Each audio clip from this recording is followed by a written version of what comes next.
very little attention to death, and yet it's about the one thing which is genuinely predictable in everybody's life.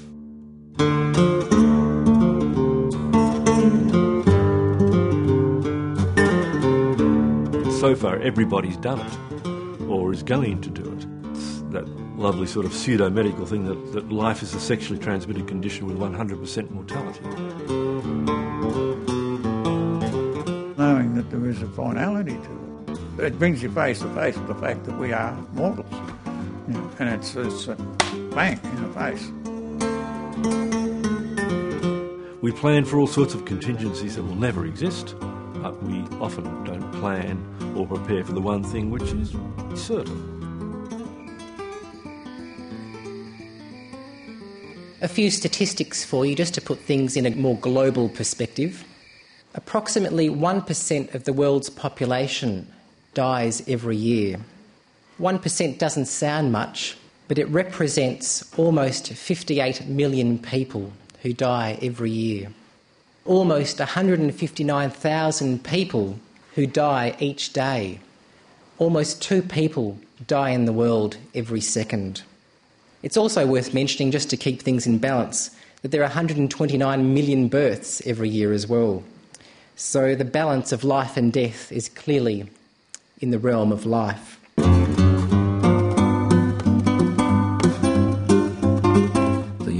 We can be sure about in life is that we're all going to die, and none of us give any real thought to that.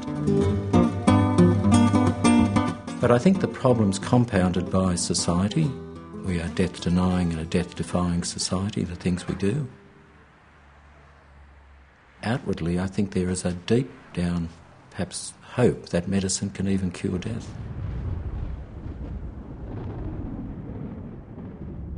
I think about it every day. Yes, I do.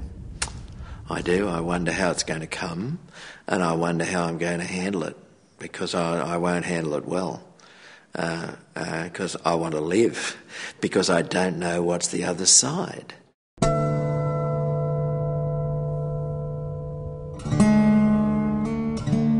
Once we can confront the fear and the anxiety that our mortality evokes in us, we're halfway there. If we can just sit in the discomfort that creates for us, that's a significant step to take.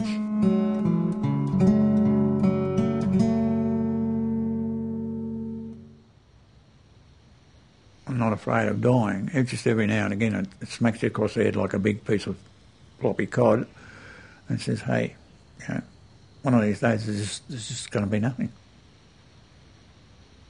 And you're sort of thinking, well, how can it just be nothing? And you don't know what it's like. But millions and millions and millions and trillions have gone that way before, so it's something that comes to all of us, and I don't think we should be afraid. So what can we do to normalise death? I think that's a big battle. No one wants to hear about it.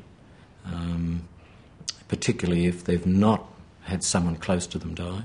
This is part of our death-denying society. There's a few projects at least running which are about basically just trying to get everyday people to talk and reflect a bit more about death and loss and their own experience. It's now being a subject that people can talk about, whereas before it was a behind-the-door thing, and more people need to come out and understand that death is just like a birth. I've heard a lot of eminently sane discussion over the whole area of dying, and most of it pleased me immensely. I certainly think there's plenty of opportunity for some more real discussion. I mean, like they've all been saying, you know, death is a part of life, everyone's got to die. And as we realise that it's a shared experience, I think the fear changes, it's diminished, it decreases somehow.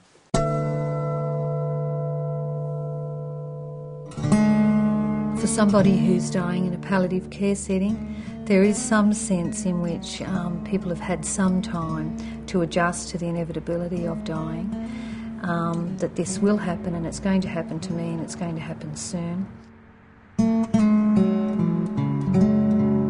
When someone dies suddenly, It is an entirely different experience.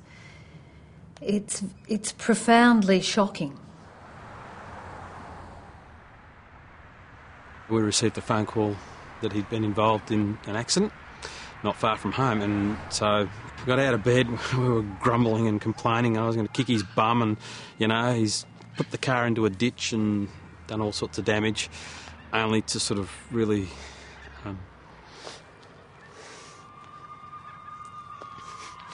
to get to the scene.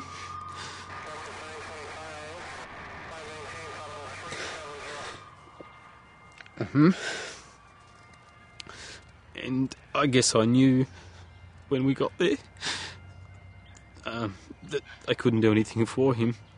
And my wife was with me, and we met our daughter there, and naturally they're just totally inconsolable. And the police were there, and I just knew when the ambulance pulled up and then drove off, within a few minutes, I knew that he died.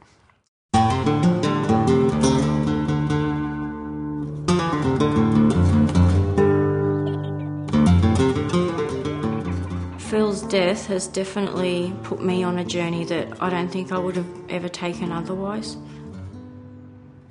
I've had to do things that I never thought I was going to have to do. And I've been in some really dark places, and somehow I found my way back out again. I have had to learn how to cope. I've had to learn how to deal with day-to-day situations that I used to depend on him for. I've had to learn to be able to ask for help. I've had to find it within me to keep going.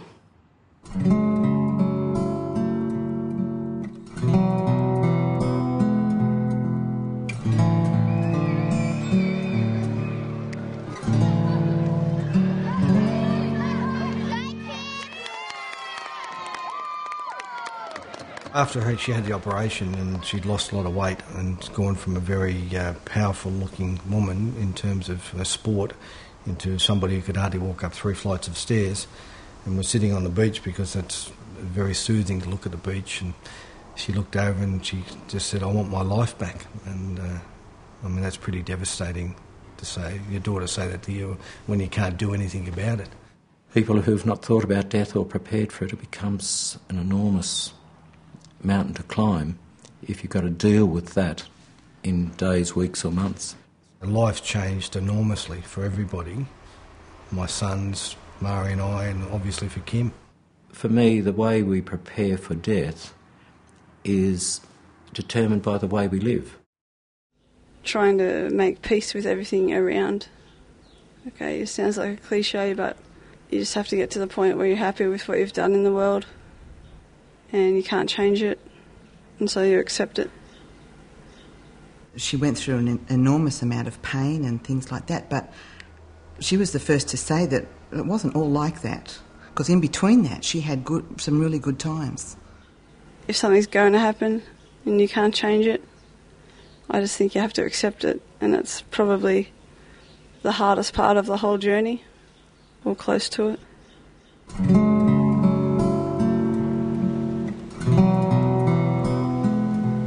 She said, "I'm all done now, aren't I? It's all done, I can go. It's time to go, isn't it?" And I just said, "Yes, darling, it probably is."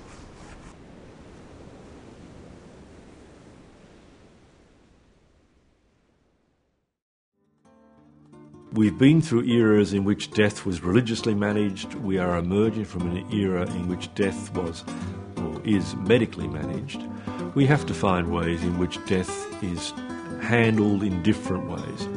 So hopefully in the future we will actually be able to talk about death and loss as parts of human life, parts of human living, parts of human development.